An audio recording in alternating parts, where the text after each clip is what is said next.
මීළඟට අපි පෝෂණ වැඩස රජයේ ක්‍රියාත්මක කරන පෝෂණ වැඩසටහන සම්බන්ධයෙන් අපි අදහස් දක්වන්නේ.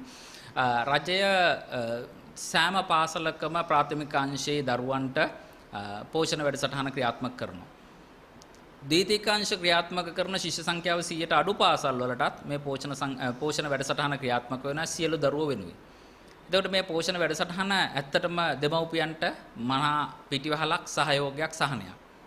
හැබැයි මේ පෝෂණ වැඩසටහන වර්තමානයේ වන විට සාර්ථකද කියන ප්‍රශ්නයක් අපිට මතුවෙනවා. මොකද මේ එක දරුවෙක් වෙනුවෙන් ගෙවන මුදල රුපියල් 110යි.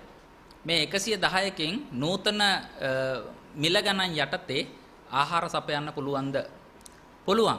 සමහර වෙලාවට ජනසංඛ්‍යා ලේඛන දෙපාර්තමේන්තුවේ ඒ මිල ගණන් තීරණ එක ගත්තාම ආහාර වේල සපයන්න පුළුවන්. ඒක සුබසාධන ව්‍යාපෘතියක් විදිහට ක්‍රියාත්මක කරනවා නම්. මොකද මේ ආහාර ලබා දෙන කෙනාටත් යම්කිසි ලාභයක් තියෙන්න ඕනේ. මේ වෙන විට ගෑස් සිලින්ඩරයක මිල පැවති මිල වගේ භාගයක් මිල වැඩි වෙලා. ඒ වගේම තමයි ආහාර ද්‍රව්‍යවල මිල ඉහළ ගිහිල්ලා.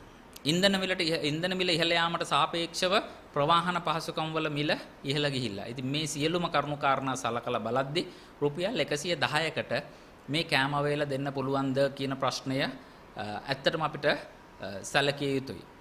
මිල තීරණය කරන්නේ බිත්තරය අනුව නම් බිත්තරේ රුපියල් 60ට තියෙද්දි තමයි මේ රුපියල් 110ට කෑම එක දෙන්න තීරණය කියලා කියලා තීරණය කරනවා නම් අද බිත්තරේ මිල රුපියල් 40ත් 38ත් ආසන්න ගානකට අවිල්ලා තිනවා. ඒ නිසා 110ට දෙන්න පුළුවන් කියලා තර්කයක් ගේනවා නම් අපි ඊට වඩා බලන්න ඕනේ ගෑස් එකේ මිල එදා තිබ්බ මිලමද, ඉන්ධන මිල එදා තිබ්බ මිලමද, එළවලු වල මිල එදා තිබ්බ මිලමද, පළතුරු වල මිල එදා තිබ්බ මිලමද, මේ අනුව බලනකොට ඇත්තටම මේ 110 කියලා කියන මුදල තව දුරටත් වැඩි කළ යුතුයි කියන එක අපි සංගමයක් විදිහට ප්‍රකාශ කරනවා. එසේ නොමැතිනම් දරුවන්ට ආහාර වේල ලැබේවි. හැබැයි එහි පෝෂණ ගුණය සම්බන්ධයෙන් යම්කිසි බලපෑමක් තිබේවි. අරමුණ පෝෂණයෙන් යුක්ත ආහාර වේලක් දරුවට ලබා දීම නම් මේ ආහාර වේල පෝෂණයේ අඩුව ලබා දෙන එක සම්බන්ධයෙන් විදුහල්පතිවරු විදිහට අපිට ගැටලුවක් තියෙනවා.